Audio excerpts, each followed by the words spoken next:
자, 다양한 노안 치료법에 대해서 소개를 해드렸는데, 이제 본격적으로 안경과 관련한 노안 교정 방법, 그때 사용된 도구들에 대해서 알아보도록 하겠습니다.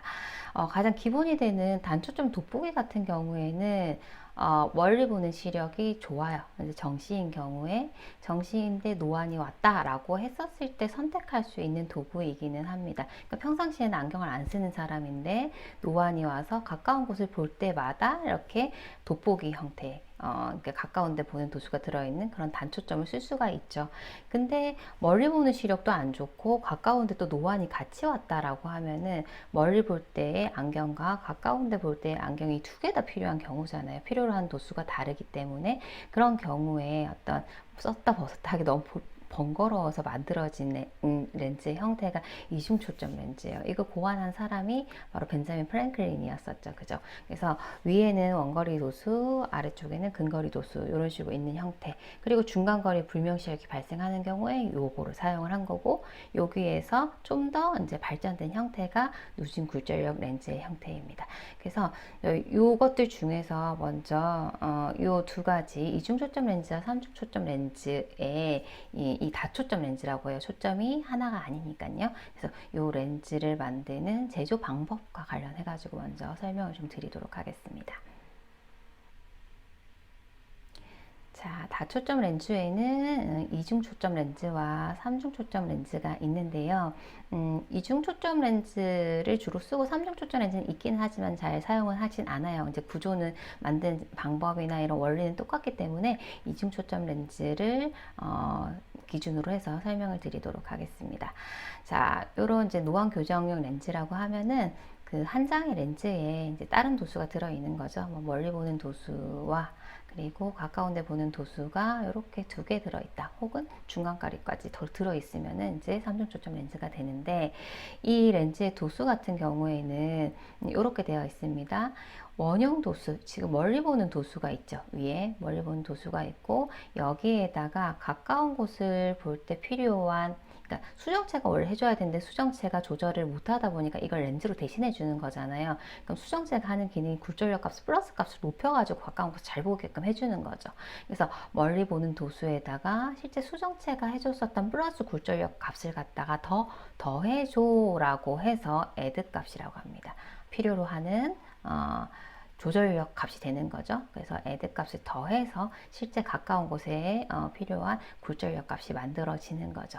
그래서 원거리 도수부 플러스 에디션, 필요로 하는 조절력 값, 가입도, 에디션에서 가입도를 더하면 최종적으로 근거리의 굴절력이 이런 식으로 만들어지게 됩니다. 그래서 멀리 볼 때는 위에 그리고 가까운 데부터 보통 아래쪽을 통해서 글 같은 거 보니까 아래쪽에 이제 근거리 도수가 이렇게 분포하게끔 만들어진 구조가 이중 초점 렌즈입니다.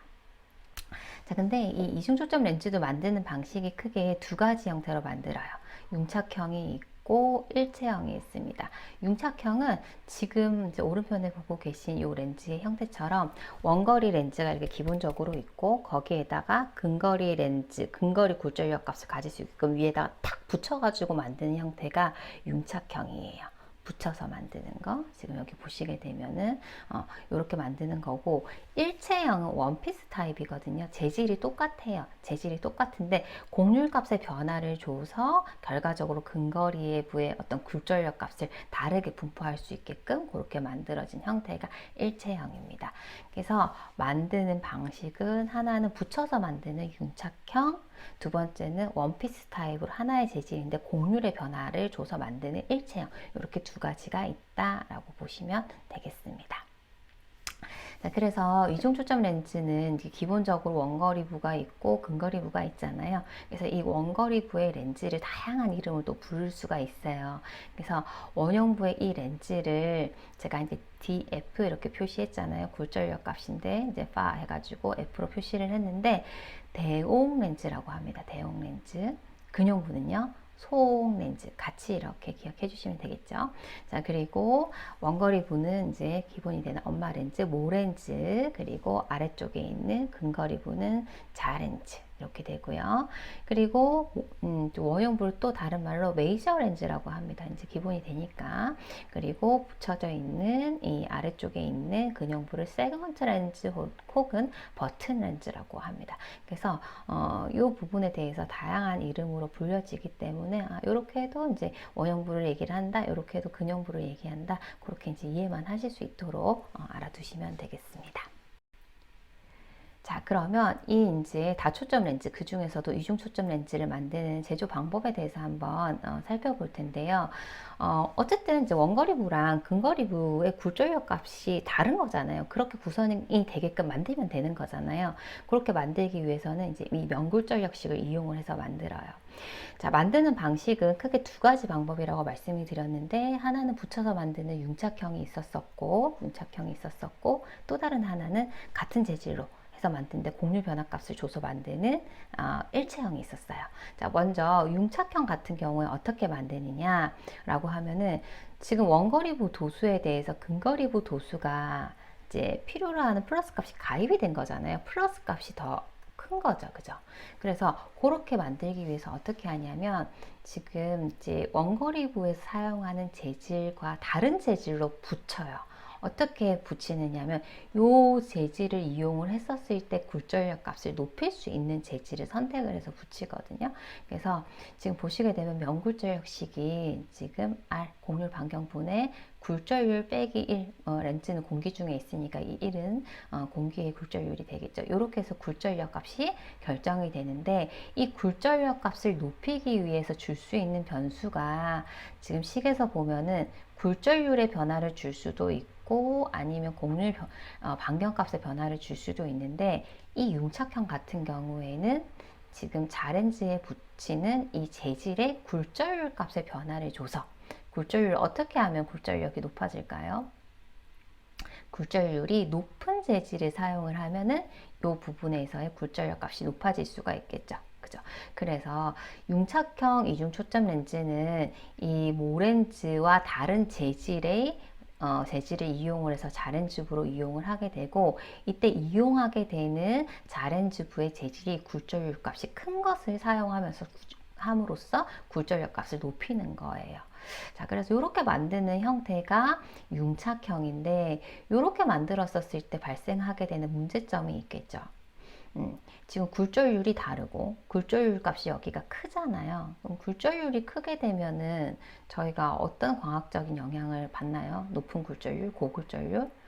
고굴절율 렌즈 같은 경우에는 좀 분산이 크고 아배수가 떨어지고, 요런 이제 재질적인 부분에 있어서 상해 선명도를 떨어뜨리는 그런 어떤 이제 영향을 미치는 거잖아요. 그래서 이 사람이 이렇게 써졌을 때 원형부는 상대적으로 잘 보일 테지만 근형부를 통해서 봤었을 때 좀 상이 흐려 보이는, 그죠? 요런 이제 불편함을 느낄 수가 있다라는 얘기입니다. 그래서 융착형 같은 경우에는 이제 만드는 방법이 기본적으로는 모렌즈와 비교했었을 때 자렌즈부의 재질의 굴절률이 높은 것을 선택을 해서 붙여서 만드는 형태가 융착형이고, 요거 같은 경우에는 하나의 렌즈인데 두 가지의 재질이 사용이 되다 보니, 그리고 특히 자렌즈부의 굴절률이 높은 소재를 사용을 하다 보니까 좀 분산이 크고 아배수가 떨어지는 그런 상의 흐림이 나타날 수가 있겠다. 색수차의 어떤 발생이 나타나서 이제 불편함이 있겠다라고 보시면 되겠습니다. 그래서 예를 들어서 모렌즈에 메이저 렌즈에 크라운 유리를 썼다 그러면 자렌즈부는 요거보다 굴절률이 높은 그런 재질을 선택을 해서 붙여서 만드는 형태가 융착형이다 라고 보시면 되겠습니다. 자, 두 번째로요, 이제 일체형 원피스 타입이에요. 하나의 재질로 만들어요. 일체형. 자, 그러면 지금 역시나 지금 요 렌즈 같은 경우에는 마이너스 렌즈다. 그죠? 그래서 원형부가 마이너스 렌즈 굴절력이 들어있으니까 근시안이 쓰는 그런 렌즈의 형태입니다. 그죠? 자, 어쨌든 간에 근형부는 수정체가 못하는 그 조절 값을 갖다가 이제 더해주기 위해서 처방이 되다 보니까 이 근형부 값은 일단 여기에서 플러스 값이 더 가입이 되어진 그런 굴절력 값으로 구성이 되어야 돼요. 그래서 이런 렌즈의 형태에 있어서는 어떻게 만드느냐 하면은 지금 여기서 보시게 되면은 굴절력 값을 높일 때 사용할 수 있는 변수로 굴절률이 있고 곡률 반경값이 있는데, 굴절력 값을 높이기 위해서 곡률 반경값의 변수를 준다라고 한다면 굴절력을 높이기 위해서는 곡률 반경값이 어떻게 되면 굴절력이 높아질까요? 커질까요? 굴절력, 이 곡률 반경값이 짧아지면 되겠죠. 분모가 작아지면 굴절력이 커지겠죠. 그래서 곡률 반경값을 짧게 만드는 거예요. 근데 여기 이제 기본적으로 원형부가 마이너스인 이런 이제 렌즈를 착용했다 하고 있는 사람이라고 한다면, 이 근형부에 있어서 플러스 값을 더 높여주기 위해서 지금 렌즈 전면에다가, 그죠? 플러스 면에다가 더 이렇게 플러스 굴절력 값이 커질 수 있게끔 볼록한 형태의 곡률 반경값이 짧은 이런 곡면을 만들어서 원하는 굴절력 값이 형성이 될 수 있게끔 이렇게 만들어 주는 거예요. 그래서 지금 보시게 되면 지금 원형부, 근형부 이렇게 구분이 되잖아요. 재질은 하나인데 곡률 값이 다르다. 곡률의 변화를 준 거다 보시면 되겠고, 형태적으로 봤었을 때 앞에서 봤었던 융착형보다는 조금 더 도드라지죠. 좀 보기가 더 안 좋다는 거예요. 좀 많이 표시가 난다는 얘기예요. 이런 단차가 발생하니까요. 그래서 이 렌즈 같은 경우에는 이제 이렇게 곡률반을 주어서 근형부를 만들다 보니까 단차가 발생해서 좀 미용적으로는 둘을 비교해 봤을 때 좀 더 좋지 않겠다라고 보시면 되겠습니다. 자, 그래서 이중 초점 렌즈를 만드는 데 있어서 사용할 수 있는 방법은 크게 융착형, 그리고 원피스 타입, 동일 재질형 두 가지가 있다. 이렇게 만든다라고 보시면 되겠습니다. 자, 이중 초점 렌즈의 구조를 한 번 더 자세하게 살펴보려고 하는데요. 저희가 이제 원형부, 근형부는 앞서서 구분을 좀 해봤어요. 그리고 원형부를 부르는 이름과 근형부를 부르는 이름이 이제 다양하다라고 하면서 요러요러한 이름들로 불려진다. 그래서 이렇게 불려졌었을 때 똑같이 원형부구나, 근형부구나 이제 아시면 되겠습니다. 이렇게 보시면 되겠고요. 자, 그리고 지금 보고 계신 요 이제 사진은 붙여서 만든 융착형의 이중 초점 렌즈고요. 조금 이 붙여진 이 근형부의 형태가 반달형이죠. 앞에는 제가 동그란 그림을 그려놨는데, 그래서 요 이제 근형부의 형태가 이렇게 동그랄 수도 있고, 아니면 이런 식으로 딱 이렇게 약간 반달형일 수도 있고, 위쪽을 약간 굴려진 형태로 만들 수도 있고, 뭐 다양한 형태로 만들 수가 있거든요. 그래서 그거에 따라서도 이제 이 이중 초점 렌즈 이름이 좀 다양하게 또 구분을 해서 저희가 부르게 됩니다. 자, 근데 이제 일단은 이제 구조적인 부분을 보기 위해서 융착형 이중 초점 렌즈, 지금 이렇게 되어 있는 걸 플랫탑 이중 초점 렌즈라고 해요. 플랫탑 이중 초점 렌즈라고 하는데, 여기에서의 몇 가지 추가적인 구조 부분을 한번 알아보도록 하겠습니다. 자, 가장 기본이 되는 원형부랑 근형부는 살펴봤고요. 자, 지금 OC라고 되어 있는 이 부분 있잖아요. 이거는 이 모렌즈 원형부의 광학 중심점이 되겠습니다. 광학 중심점이고요. 그러면 여기 SGC 이제 되어 있는 이 부분 있잖아요. 요거 같은 경우에는 근형부에 있어서 광학 중심점입니다. 이제 이게 근형부의 광학 중심점이자 이제 기하 중심점이 되다 보니까 SGC로 표시를 한 거고요. 자, 그리고 여기 원형부 같은 경우 광학 중심점이랑 지금 기하 중심점이 따로 있죠. 그죠? 그래서 이렇게 따로 표시가 되어 있습니다. 자, 그 다음에 여기 TL이라고 되어 있는 이 부분 있잖아요. 이게 근형부가 시작되는 부분 있죠. 이 부분 잘 기억을 하셔야 되는데, 이게 근형부가 시작되는 근형부 상부 경계선이에요. 왜냐하면 이거 나중에 상도약 현상이라고 하는 이중 초점 렌즈의 문제점에 대해서 말씀을 드릴 때 이 근형부 상부 경계선의 위치가 굉장히 중요하거든요. 그래서 이 부분에 대해서 조금 기억을 해주시면 되겠습니다. 자, 그래서 특별한 거 없고요. 원형부의 실제 굴절력을 측정할 때 사용되는 원형부 광학 중심점, 근형부 광학 중심점, 그리고 이제 사실 이제 기하 중심점 면적에 있어서의 중심점이다 보니까 이제 같지 않을 수 있거든요. 그래서 기하 중심점이 있고, 그리고 근형부가 시작되는 그 시작점, 근형부의 상부 경계선, 이렇게 이제 구조적인 부분에 대해서 알아두시면 되겠습니다.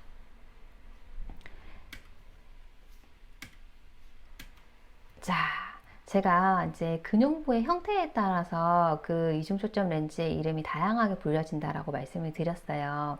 여기에서 보시게 되면은 까맣게 이렇게 제가 글자로 적어 놓은 거는 융착형 이중 초점 렌즈의 대표적인 형태들을 갖다가 구분해서 적어 놨어요. 얘네들은 다 이제 앞에다 붙여가지고 만든 형태다라고 보시면 되고, 요 세 개의 차이점은 뭡니까? 지금 붙여진 요 형태가, 근형부의 형태가 좀 다르죠. 그죠? 달라요. 자, 요렇게 동그랗게 붙여진 이런 형태를 크립토크라고 얘기해요. 크립토크라고 얘기를 하고, 그 다음에 조금 전에 보셨었던 위쪽에 이렇게 딱 이렇게 직선 형태로 잘라진 이런 형태를 플랫탑 이중 초점 렌즈라고 부릅니다. 자, 근데 요거랑 비교했었을 때 요거는 비슷한데 좀 다른 게 위쪽이 이렇게 굴려져 있잖아요. 그래서 얘를 라운드 탑 이라고도 하고 커브드 탑이라고도 이야기를 합니다. 그래서 요런 이제 그 자렌즈부의 그 형태에 따라서 이 융착형 같은 경우에 요런 식으로 이름이 불려진다라고 보시면 되겠습니다. 자, 그 다음에 빨간색으로 제가 이렇게 적어 놓은 요 그 형태는요, 다 이제 일체형 원피스 타입이라고 보시면 되겠는데, 대표적인 게 이제 EX예요. 엑스큐티브 렌즈라고 해서 이렇게 되어 있는데, 저희가 앞서서도 그 일체형의 이중 초점 렌즈를 만들 때 이런 형태를 봤었었죠. 원형부는 마이너스 도수가 들어있는데 근형부의 플러스 굴절력 값을 높이기 위해서 이렇게 렌즈 전면부의 플러스 굴절력을 높인 형태로 이렇게 만들었잖아요.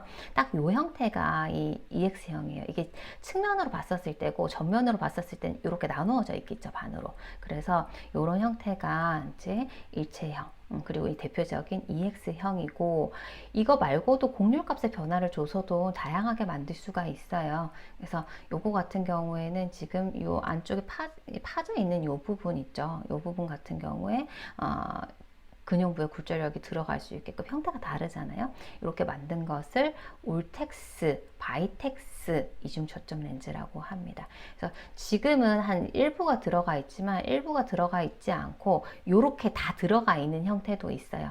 그걸 갖다가 둘 다 그냥 구분하지 않고 울텍스, 바이텍스라고 이야기를 합니다. 이렇게 원의 형태가 다 들어가 있거나 아니면 일부만 이렇게 들어가 있거나. 근데 이제 이 형 같은 경우에는 동그랗게 다 들어가 있는데 조금 다르게 표시한 게 이렇게 점선으로 했잖아요. 이게 점선을 한 이유가 좀 아까 그 일체형의 단점이 단차가 발생한다. 여기서도 역시 곡률값의 변화를 주다 보니까 단차가 발생을 할 텐데, 그걸 갖다가 조금 보기 안 좋으니까 좀 덜 도드라지게끔 이렇게 이제 스무스하게 이제 라인을 갖다가 가장자리 라인을 갖다 좀 자연스럽게 처리를 했다라는 표시로 이렇게 점선으로 표시를 한 거예요. 그래서 이렇게 이제 좀 단차 부분을 좀 덜 표시나게끔 처리한 렌즈를 심리스라고 이렇게 이야기를 합니다. 그래서 이게 이 형태적인 부분이라기보다 이렇게 처리한 렌즈를 심리스라고 얘기합니다. 그래서 일체형은 크게 이제 이 세 가지가 있다라고 보시면 되겠습니다. 자, 이중 초점 렌즈는 굉장히 실용적인 렌즈도 그죠. 이제 멀리 보는 시력도 나쁜데 노안이 다 올 테니까 그죠. 가까운 것도 볼 수 있게끔 하나의 렌즈로 사용할 수 있게끔 만드는 굉장히 획기적인 발견이기는 했어요. 근데 이제 이 렌즈가 조금은 다른 형태로 이렇게 발전이 될 수밖에 없었던 이유가 치명적인 단점이 딱 두 가지가 있어요. 첫 번째가 지금 소개해 드리려고 하는 상도약 현상입니다. 이 상도약, 상이 이렇게 도약해서 떠올라 보이는 현상이거든요. 그게 왜 발생을 하느냐라고 하면은 원거리부 도수랑 근거리부 도수가 다른데 그때 작용하게 되는 프리즘 때문에 발생이 되는 겁니다. 자, 그러면 어떻게 발생이 되느냐? 자, 요런 거예요. 상도약 현상이라고 하는 것은 이미지 점프 현상, 요렇게도 불려지는데, 자, 요 현상을 다시 한번 이제 설명을 하면, 이 사람이 멀리 보다가 가까운 곳을 보려고 시선을 이동을 했어요. 근데 지금 여기 아까 자렌즈부 상부 경계선이라고 하는 이 부분을 딱 통과하는 순간 이 물체가 훅 떠올라 보이는 이런 현상이 나타난다라는 얘기입니다. 자, 그게 왜 나타나느냐? 렌즈에 프리즘이 작용을 해서 나타나는 거예요. 자, 어떻게 프리즘이 작용하느냐라고 한다면, 지금 이제, 여기서 보시게 되면 이제 이 A 부분 같은 경우는 원거리 부분 도수가 들어있죠. 그리고 B 같은 경우는 근거리 부 도수가 들어있어요. 물체는 여기 있는데 지금 근거리부를 통과할 때 여기 분거리부 상부 경계선을 통과를 할 때 물체의 원래의 위치는 여기인데 B로 떠올라 보인다라고 얘기를 했잖아요. 근데 그 떠올라 보임이 왜 발생을 하느냐라고 하면 저희가 이중 초점 렌즈에서의 구조적인 부분을 봤었을 때 원형부 광중심도 있고 근형부 광중심도 있었잖아요. 근형부 광중심은 여기가 되겠죠. 그죠? 여기쯤 될 텐데 자, 렌즈의 특성상 중심부에서 떨어지면 떨어질수록 프리즘 작용이 더 커지잖아요. 실제 이제 그 광중심에서 떨어지면 떨어질수록 굴절력 값도 커지고 프리즘 영향도 더 많이 받잖아요. 그래서 그 영향 때문에 이게 떠올라 보이게 되는 건데 지금 실제 이 상부 경계선이라고 하는 이 지점은 광중심에서 가장 많이 떨어진 프리즘 영향을 가장 많이 받는 부분이잖아요. 그렇기 때문에 프리즘 영상이 가장 심한 부분인데다가 원거리에서 이제 근거리로 내려왔었을 때 실제 저희가 그냥 단초점 렌즈 자체도 광중심을 통과할 때 외에는 프리즘 현상을 받기는 받는데 스무스하게 크게 막 이렇게 큰 차이가 있지는 않기 때문에 크게 불편함을 못 느끼는 거거든요. 근데 만약에 이런 이중 초점 렌즈를 썼다라고 하게 되면은 이 원형부에서 근형부를 통과할 때 지금 굴절력 값이 완전히 다른 플러스 굴절력이 가입이 된 형태인데다가 근형부의 그 기준으로 봤었을 때도 프리즘 영향을 가장 많이 받는 부분을 갖다 이렇게 통과를 하다 보니까 훅 떠올라 보이는 이런 현상이 너무 심한 거죠. 그래서 특히 계단 내려갈 때 이런 식의 시선 이동이 있었다라고 하면은 계단 헛디딜 우려가 있는 거예요. 위험 요소가 있다라는 얘기입니다. 그래서 이런 부분이 좀 문제가 된다. 그래서 요거를 저희가 문제를 통해서 한 번 더 확인을 해보자면 이런 겁니다. 자, 지금 원형부가 있고요. 지금 모렌즈, 대용 렌즈가 있고 밑에 근형부가 이렇게 있어요. 자, 그리고 근형부의 시작 이 지점을 갖다가 근형부의 상부 경계선이다 라고 말씀을 드렸죠. 그죠?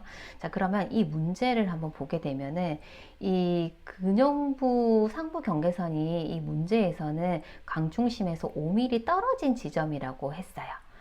그럼 이 5mm 떨어진 지점에서 프리즘 효과는 얼마나 나타나는가를 갖다가 확인을 해보면 되는 거겠죠. 그죠? 자, 그래서 지금 이제 이 사람이 이제 원거리 부를 보다가 근거리 부를 이렇게 통과를 할 텐데, 이 통과를 할 때 지금 여기 발생하는 프리즘 양을 한번 구해보게 되면, 이 프리즘 양은 원거리 부에서 근거리 부를 올 때 차이가 나는 그 굴절력 값에다가 이 광중심에서 떨어진 이 거리 있죠. 이 거리 값으로서 프리즘 굴절력 값을 구할 수가 있어요. 그래서 지금 원형부랑 근형부의 굴절력의 차이값 가입도량이죠. 이거 곱하기 자렌즈부의 강중심에서 여기 자렌즈부 상부 경계선까지의 거리, 여기에서 5mm였잖아요. 이 거리가 멀어지면 멀어질수록 이미지 점프 현상 더 커지겠죠. 이 값을 가지고 이미지 점프량을 갖다 구해 보실 수가 있습니다. 자, 그러면 예를 들어서 이 렌즈에 있어서 가입도가 2.5디옵터라고 가정을 해요. 자, 그리고 자렌즈부의 광중심 여기에서 상부 경계선까지 떨어진 거리가 5mm입니다. 그럼 여기를 통과할 때 영향을 받는 이미지 점프량은, 자, 여기 시계 중에서 구해보면 에드값 2.5디옵터 곱하기 저희 그 프리즘 디옵터는 프리즘이 1m 진행했었을 때 1cm 꺾일 때를 갖다 1프리즘 디옵터라고 했잖아요. 그런데 지금 여기에서는 5mm니까 cm로 고치셔야 되세요. 그래서 5mm가 아니라 0.5cm 이렇게 하면은 영향받게 되는 프리즘 양이 나오겠죠. 어떻게 해요? 요거 하면 1.25 프리즘의 영향을 받습니다. 그죠? 자, 그리고 여기에는 플러스 값이 가입이 되어 있기 때문에 그 렌즈의 형태가 이런 형태로 되어 있다. 플러스 굴절력 값은 이렇게 기저가 맞닿아진 형태로 구성이 되어 있잖아요. 그래서 광중심에서는 프리즘 영향을 받지 않지만 여기 떨어지면 떨어질수록 프리즘 영향을 받게 되는데 지금 위쪽 방향이니까 지금 이렇게 베이스 다운되어져 있는 형태잖아요.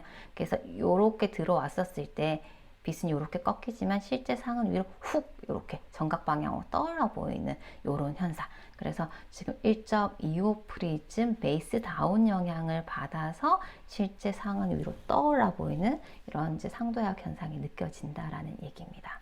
자, 그래서 좀 위험 요소가 될 수가 있다. 자, 그런데 여기서 중요한 부분이 뭐냐면은 이 상도약량은 어떤 거에 영향을 받느냐라는 부분인데, 이 이미지 점프량이 가입도 곱하기 자렌즈부 강중심에서 자렌즈부 상부 경계선까지의 거리잖아요. 그래서 가입도가 많으면 많을수록, 그죠? 많으면 많을수록, 그리고 자렌즈부에서 광중심까지의 그 거리가 멀면 멀수록 이미지 점프량이 더 크겠다라는 거예요. 그래서 앞서서 다양한 형태의 이중 초점 렌즈의 어떤 그 형태를 살펴봤는데, 그 자렌즈부의 형태가 어떤지에 따라서 실제 발생되는 이미지 점프량이 다를 수가 있겠죠. 앞에 가서 잠깐 살펴보면은 저희가 요 다양한 이중 초점 렌즈 봤잖아요. 그러면 여기가 자렌즈부의 강중심이거든요. 그리고 여기가 자렌즈부의 상부 경계선이에요. 이 거리가 멀면 멀수록 훨씬 더 이미지 점프 현상이 크다라는 얘기예요. 좋지 않은 겁니다. 자, 그러면 이거 같은 경우, EX형 같은 경우에는 어때요? 지금 여기가 자렌즈부의 상부 경계선이면서도 강중심이잖아요. 그래서 이런 형태는 이미지 점프 현상이 없어요. 그래서 굉장히 광학적으로는 안전한, 그죠? 그런 렌즈다. 우리가 썼었을 때 그런 위험 요소가 전혀 없다라는 얘기죠. 그치만 이거를 제외한 나머지는 다 상도약 현상이 있고, 이 형태에 따라서 그 크기도 다르다라고 보시면 되겠습니다. 자, 그래서 이중 초점 렌즈에 있어서 좀 치명적인 단점 중에 하나가 이미지 현상, 상도약 현상이다 라고 보시면 되겠습니다. 자, 그러면 문제를 한번 풀어보도록 하겠습니다. 자, 아래 다양한 이중 초점 렌즈 형태가 있죠. 지금 크립토크, 프레탑, 그리고 울텍스, 바이텍스, EX형 이렇게 다양한 이중 초점 렌즈가 있는데, 여기서 상도약이 가장 클 것으로 예상이 되는 이중 초점 렌즈는 어떤 걸까요? 자, 상도약은 가입도, 그리고 자렌즈부의 상부 경계선에서 자렌즈부의 강중심까지의 거리에 따라서 결정이 된다 했는데, 여기 있는 것들의 가입도는 다 동일하다라고 가정을 했었을 때 어떤 게 상도약이 가장 클까요? 그러면 이제 봐야 될 게, 이 자렌즈부의 상부 경계선에서 이 자렌즈부의 강중심까지 거리를 보시면 되겠죠. 이게 제일 멀면 멀수록, 그죠? 얘는 요 정도, 그죠? 밖에 안 되고, 얘는 여기서부터 여기까지 여기가 아니죠. 여기서부터 여기까지가 됩니다. 그죠? 자, 그렇고 얘는 상도약이 없겠네요. 상도약 없어요. 자, 그러면 제일 이 거리가 먼 게 C네요. 그죠? 그래서 상도약이 가장 클 것으로 예상이 되는 것은 C번이 되겠고, 상도약이 가장 적을 것으로 예상되는 거 D번이죠. 상도약이 없다라고 보시면 되겠습니다. 그래서 일체형에 있어서 EX형 같은 경우에는 상도약이 없는 게 굉장히 큰 장점이고, 그래서 광학적으로도 굉장히 좋은 이중 초점의 렌즈의 형태이다라고 보시면 되겠습니다.